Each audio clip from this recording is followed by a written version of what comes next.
The Ministry of Agriculture and Fisheries had a busy and productive year in 2021. The ministry became the first to launch an online customer feedback system. It set the stage for enhanced service delivery to those who feed the nation, and productivity followed. In March, the ministry rolled out the Sagicor AgriCare program, providing life and health insurance for farmers, fishers, and their dependents. The agricultural sector is particularly vulnerable to the impact of weather-based disasters, with severe weather conditions generally being a major challenge. So, the GK Weather Protect Insurance Coverage Plan was also introduced. In addition, committees were established to bring oversight to yam production and soil health. And the Agro-Investment Bill and Tobacco Industry Regulation Act were passed.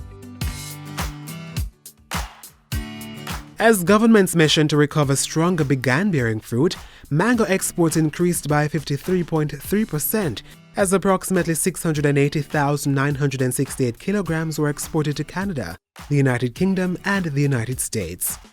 Yam is now Jamaica's leading domestic export crop, with revenues increasing to $10 million in just the first quarter of the year.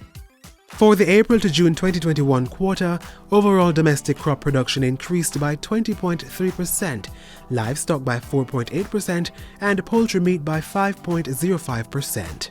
There was another increase of 6.5% in domestic crop production for the July to September quarter, with chicken meat up by 20.4% and eggs 2.8%.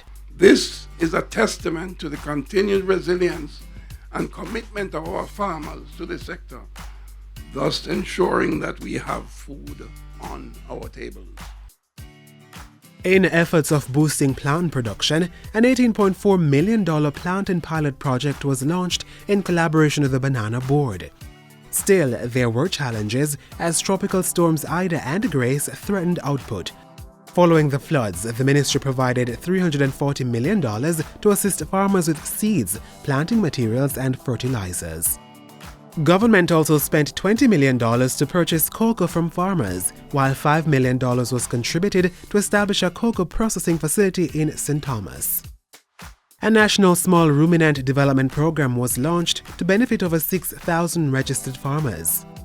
Government also provided $70 million to help dairy farmers improve the quality of their livestock and increase their herds.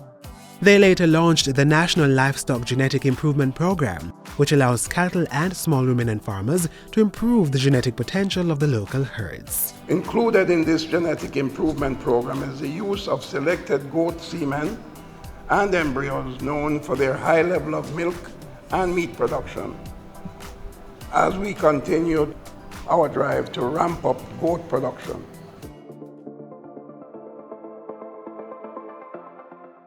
To water the seeds of productivity planted, 172 farmers on 686 hectares of land in southern Clarendon benefited from the newly upgraded Ebony Park irrigation facility. Another 315 farmers from 11 districts in St. Thomas and St. Andrew benefited from irrigation equipment and techniques.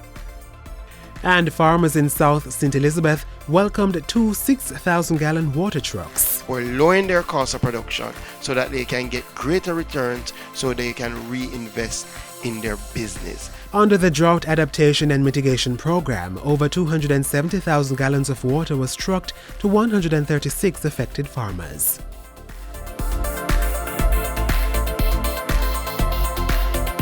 Jamaica's fisherfolk benefited from additional insurance benefits tailored to their needs. Advantage General introduced its safety net insurance package.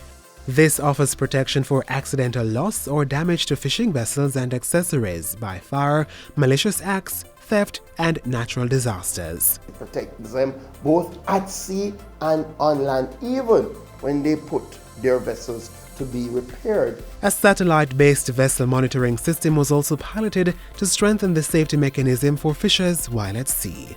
The ministry remains committed to building the resilience of the sector through support in their bid to increase production. In 2021, the Ministry of Agriculture and Fisheries planted the seeds of growth as government maintained its mission of recovering stronger. This has been the Year in Review.